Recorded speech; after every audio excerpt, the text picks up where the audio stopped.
El Señor esté con ustedes. Y con tu espíritu. Del Santo Evangelio según San Lucas.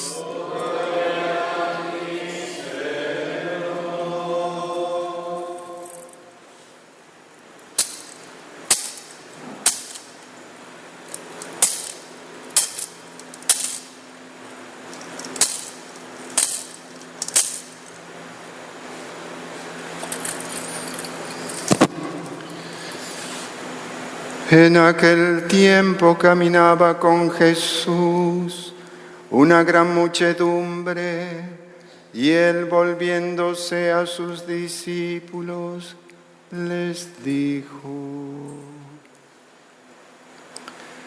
si alguno quiere seguirme y no me prefiere a su padre y a su madre, a su esposa y a sus hijos, a sus hermanos y a sus hermanas, más aún a sí mismo, no puede ser mi discípulo. Y el que no carga su cruz y me sigue, no puede ser mi discípulo.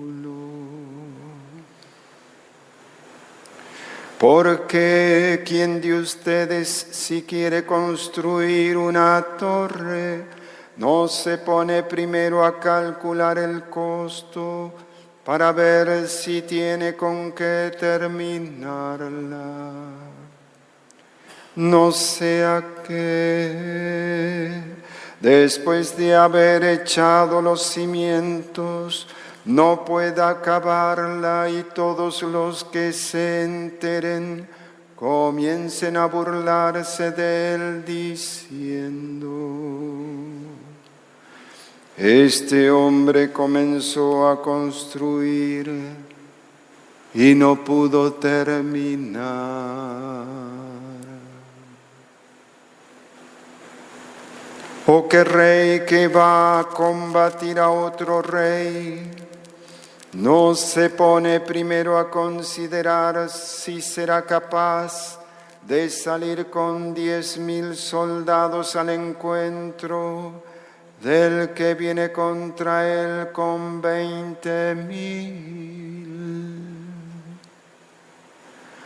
Porque si no, cuando el otro esté aún lejos, le enviará una embajada para proponerle las condiciones de paz. Así pues, cualquiera de ustedes que no renuncie a todos sus bienes, no puede ser mi discípulo.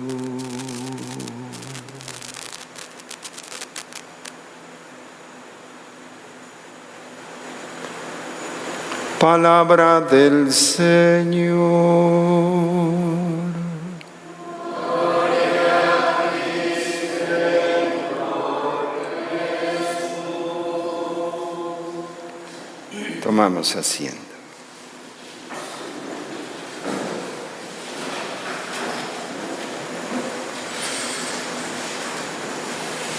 Tienen las lecturas todas una conexión, evidentemente.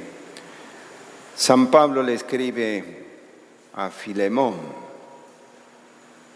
mandándole a este esclavo de él, que era Onésimo, que se le escapó por algún momento. Probablemente Filemón estaba en Éfeso, y el esclavito vio la oportunidad, la puerta abierta, y se fue. Y se fue a refugiar a San Pablo. Pero allí en San Pablo, Onésimo, conoció a Jesucristo, conoció la libertad. Fíjense que muchas veces en la iglesia muchos perseguidos iban a buscar refugio en la iglesia. Y el poder temporal no podía hacer nada cuando se refugiaban bajo el amparo de la Iglesia. Pues eso era en el mundo medieval, ahora ya entran con armas dentro de los templos, no interesándoles absolutamente nada. Se respetaba el refugio que daba la Iglesia a todos aquellos que venían en búsqueda de protección. Y Onésimo hace eso con Pablo. Pablo le habla de Jesucristo, le habla seguramente de la necesidad de la fe para la libertad.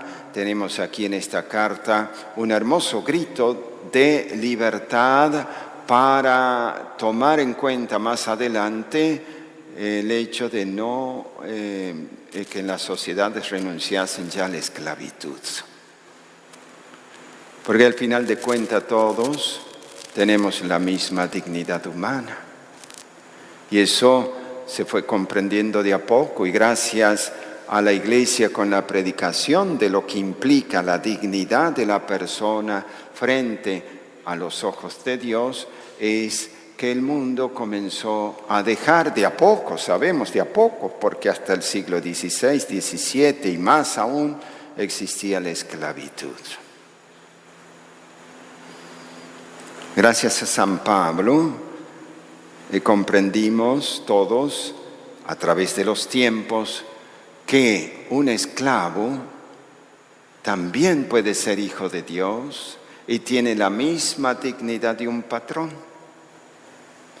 Y entonces le escribe a Filemón mandándole a Onésimo una carta muy hermosa donde le dice que él con gusto le hubiera retenido a Onésimo para sí, pero le pide que lo trate como si fuese a Pablo, ya que Filemón era deudor de Pablo en muchos asuntos, especialmente los de la fe, evidentemente.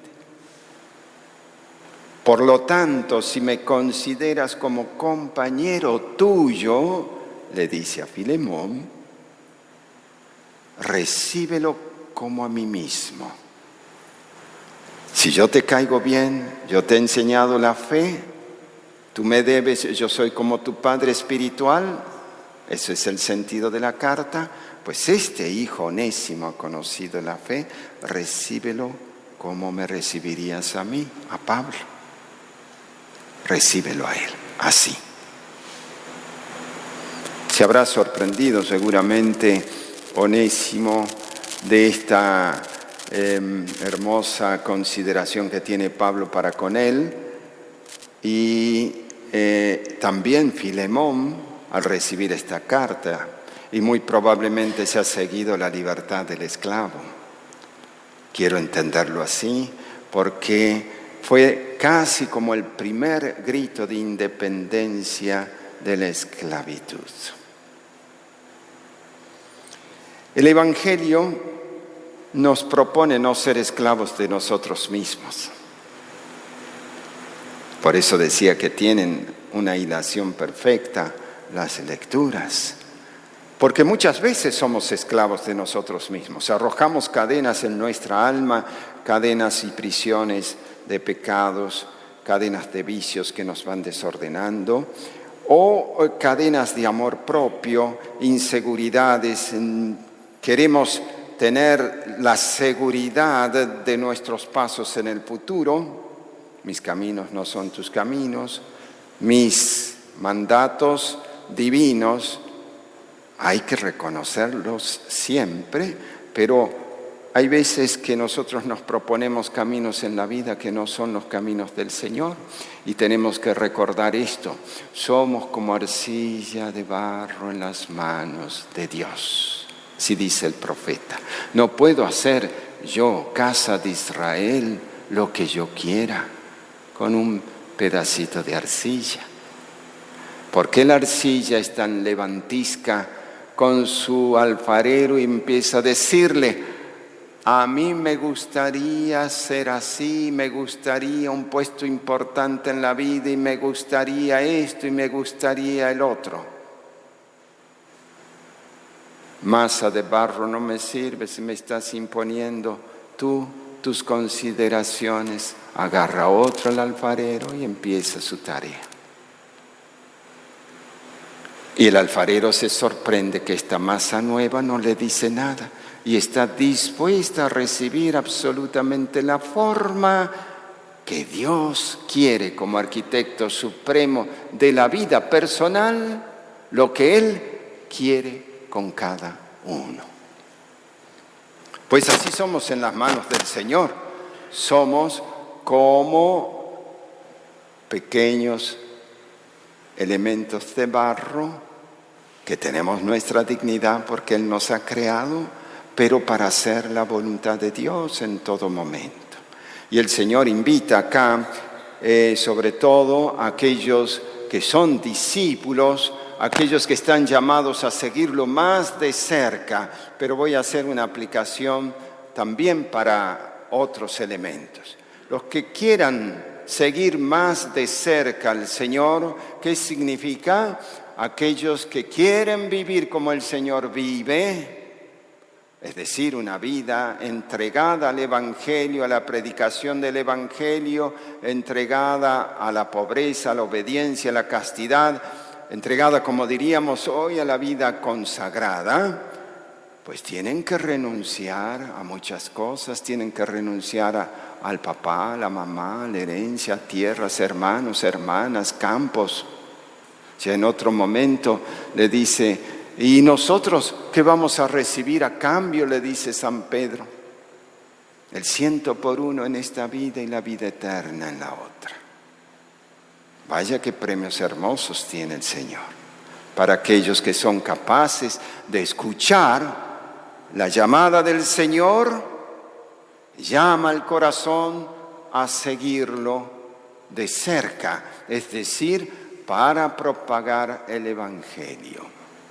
Pero esa renuncia tiene que ser renuncia a todas las cosas, renuncia a la familia, que no significa no amarlos. Acá tengo papás de monjitas. No significa que la monjita dejó de amar a los papás cuando se vino a cumplimentar su vida religiosa.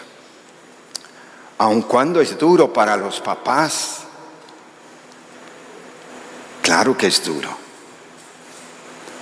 Pero desde el Evangelio comprendemos que para seguir al Maestro muy de cerca tenemos que hacer esa renuncia a todo, hasta los bienes, a todo. Y tenemos que renunciarnos a nosotros mismos, que es lo más difícil.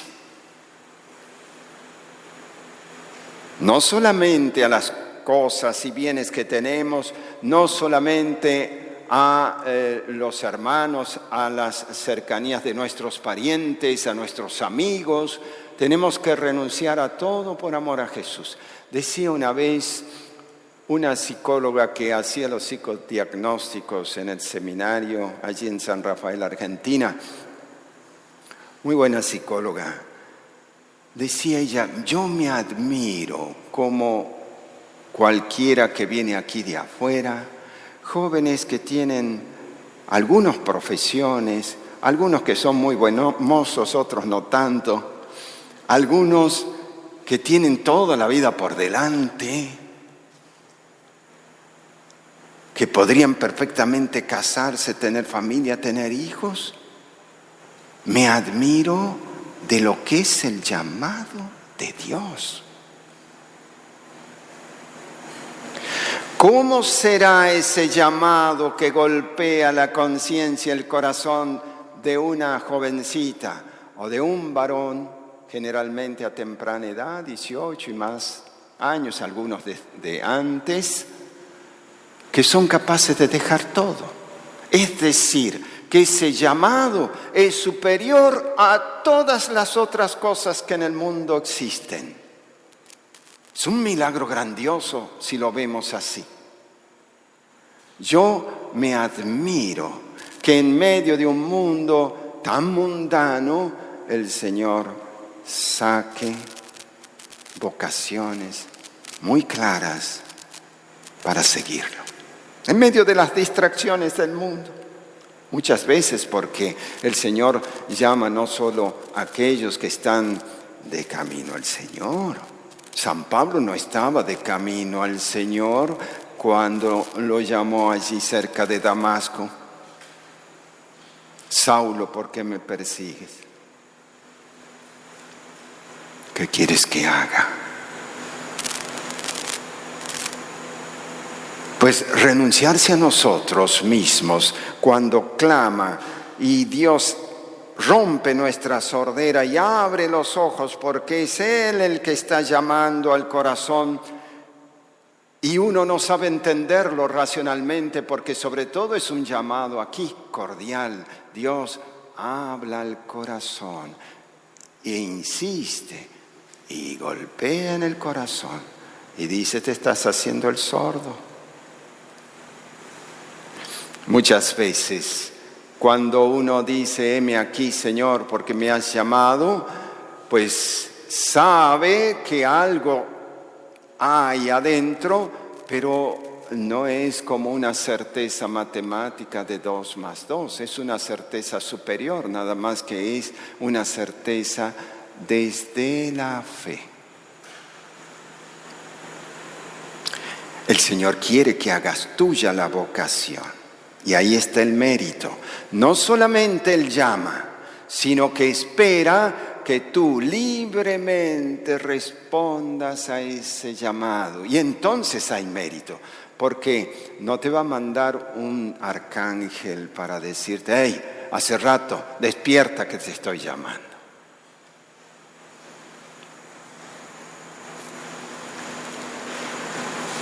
Qué hermoso es ese llamado del Señor.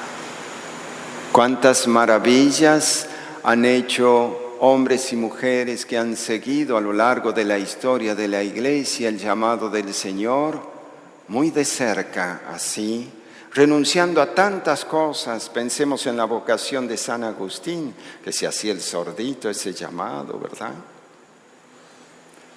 Y de repente golpeó y rompió el Señor esa sordera. Él lo dice así: clamó y rompió esa sordera de ese corazón. Y fue San Agustín, con grandes lágrimas de Santa Mónica. Seguir al Señor muy de cerca implica todas estas renuncias a los bienes, a los familiares, a los amigos, a veces a los gustos. Y eso es tomar la cruz para seguir de cerca al Señor. Muchas veces está en nosotros mismos ciertas esclavitudes, volvemos al tema de Onésimo, que está el llamado, pero me quiero hacer el sordo y no quiero dejar las cosas. No quiero dejar mi familia. Me decía una religiosa, sin mandarla al frente acá porque no conviene, no sería imprudente, pero conversando por las vocaciones campechanas de la diócesis, me decía: padre, llevamos años aquí en Campeche y no es que no hayan vocaciones, pero los papás son escondedores de sus hijos, no los sueltan por nada. En cambio, en el centro de México y en el norte, Guadalajara y otros lugares, es un honor para la familia tener una hija religiosa o un hijo sacerdote. No sé qué pasa, dice en Campeche. Llevamos años y parece que cierran el grifo, ¿no? El Señor llama, siempre llama. Pero muchas veces sucede que hay muchos obstáculos. A veces los papás dicen: no, más adelante tú recíbete y ya veremos. Y pasan los años y ya se perdió la vocación. Es decir, la vocación no se pierde porque es un llamado que siempre está, pero ya se enfrió de parte de la respuesta de la persona y es como que la gracia ya se escondió.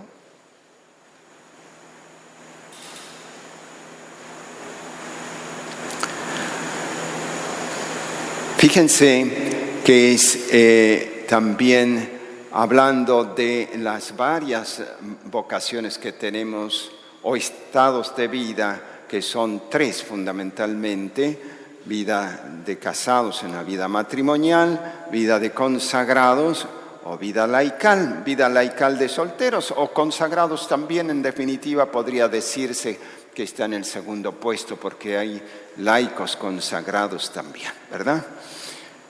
Y solteros, 3 estados, no hay otro: casado, consagrado, soltero. El Señor llama a esos estados. Es Él el que pone la vocación.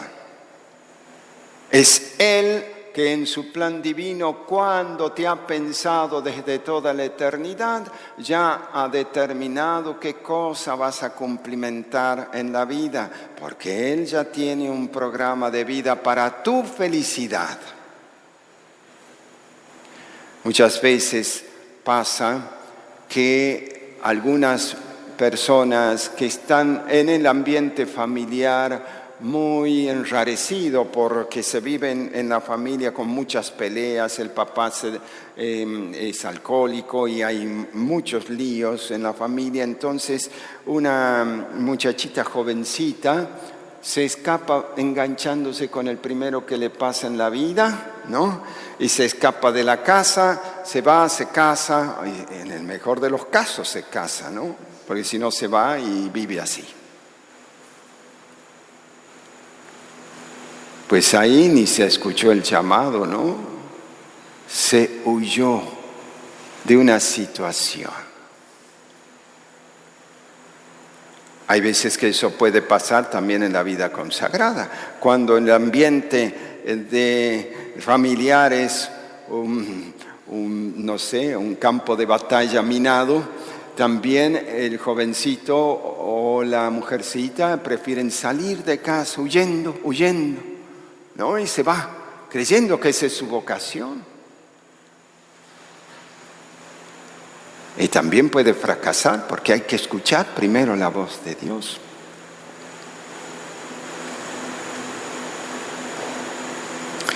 ¿Cómo se escucha esa voz de Dios para los estados de vida? Pues viviendo en la vida de Dios, escuchándolo a Él, haciendo silencio en la oración.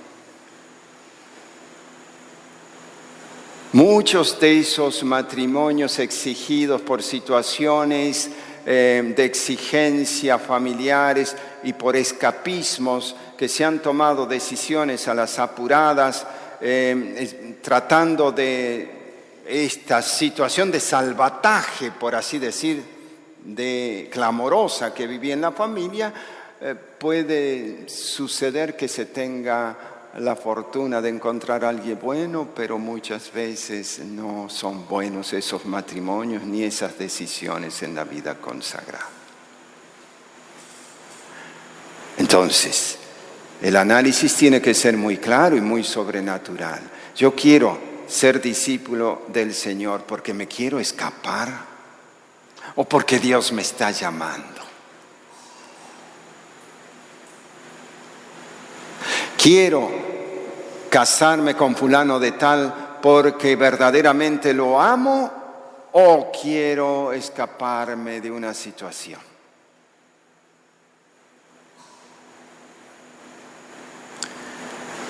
Cuando nosotros vamos a tomar una decisión, tiene que ser clara y con sabiduría, siempre mirando a lo alto, mirando las circunstancias. No nos tenemos que dejar manejar por situaciones de tironeos espirituales, como dice San Ignacio, porque esas decisiones generalmente en la vida no son bien hechas, tienen que ser por motivos sobrenaturales. Entonces, lo primero que debe decirse a alguien cuando está pensando en su vocación es: Dios, aquí estoy, porque sé que me has llamado para algo en la vida. ¿Qué quieres que haga? Yo sé que tú me has pensado para algo. ¿Qué quieres de mí? Y orar siempre por la vocación. Porque llegará el momento en el cual tenga que hacer mía la vocación que creo buenamente es a la cual el Señor me llama, y si yo estoy orando siempre por mi vocación, seguramente mi decisión, el buen uso de mi libertad y a lo mejor con la ayuda de un director espiritual será una decisión acertada. Esto mismo vale para cuando uno tiene que elegir varón para casarse o elegir mujer para casarse. Me conviene, le convengo. ¿Será que Dios me lo ha puesto en el camino? Decía que muchas veces podemos poner esclavitudes, por eso Onésimo, que bueno, se hizo libre, pero las esclavitudes pueden estar adentro. El tener temores en las decisiones son esclavitudes que no nos dejan ver claro. Es como que yo quiero tomar decisiones en el caminar en medio del monte y no sé por dónde está la senda porque está todo oscuro. ¿Y cómo voy a tomar decisión para caminar por una senda si está todo oscuro? Hay que esperar hasta que aclare, ¿verdad? Por eso decía San Ignacio que en medio de los tironeos o en medio de esas oscuridades no se debe tomar decisión, sino esperar que la luz de Dios venga. En toda decisión importante, alguien que se quiere contraer el día de mañana matrimonio, que sea una decisión serena. Por allí la mujer que ya va cumpliendo 30 años, 32 años y ve que se le está yendo el tren, como decimos, ¿no? Y quiere engancharse el primero que pasa y a veces se engancha un bicho feo porque de repente es ya uno que ha fracasado en el matrimonio, que ya es divorciado y etcétera, etcétera. Pero no le importa. Es mala decisión para una vida que realmente uno quiere llevarla según el Señor. Tenemos que renunciar a todo lo que es malo para poder hacer lo que es la voluntad de Dios. Dejar de lado las esclavitudes nuestras. Las esclavitudes nuestras pueden ser temores, pueden ser situaciones en la casa feitas. Por eso pone estas dos parábolas, una de la construcción y otra del combate, y con esto termino. La parábola de la torre a construirse. ¿Quién no, cuando va a construir algo, no calcula si tiene las moneditas para poderla hacer? Pues yo no calculé nada para esto honestamente y salió algo, ¿no? Pero el Señor pone esta parábola en relación de la invitación y del llamado, porque si tenemos que seguirlo a Él en un estado de vida, no puede ser por un tiempito nada más. Si yo doy la respuesta al Señor, no es poniendo condiciones. Sabes que, Señor, yo te sigo a ver un añito. O me voy a casar con fulano de tal, vamos a probar por 2 o 3 añitos. Quien toma la decisión tiene que saber a qué se atiene una decisión, que eso es lo que está faltando mucho en la modernidad. No nos atrevemos a tomar decisiones, o las decisiones duran poco, porque la psicología del hombre está muy lábil, muy fluida, poco madura. Entonces es necesario sopesar esa decisión, porque va a ser la vida que se tiene que construir una torre. Es decir, ser discípulo del Señor significa para siempre.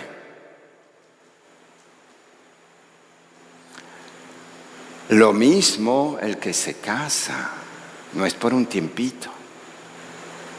Y si de repente ya no nos llevamos, miro para otro lado. No solamente la parábola de la torre, sino la parábola del combate. Y esta también es muy interesante porque la vida de seguimiento a Cristo es de combate. Y vaya que ahora se va a poner bien feíto para los cristianos. Tenemos que saber que la vida no solo es una construcción. Día a día vamos construyendo nuestra vida de esposos, de sacerdotes, de consagrados. Día a día, es una torre, pero también es un combate. Y es un combate acá principalmente, porque el enemigo no solo nos combate por fuera, nos combate acá y nos combate acá. Entonces, si has puesto la mano en el arado, mira para adelante.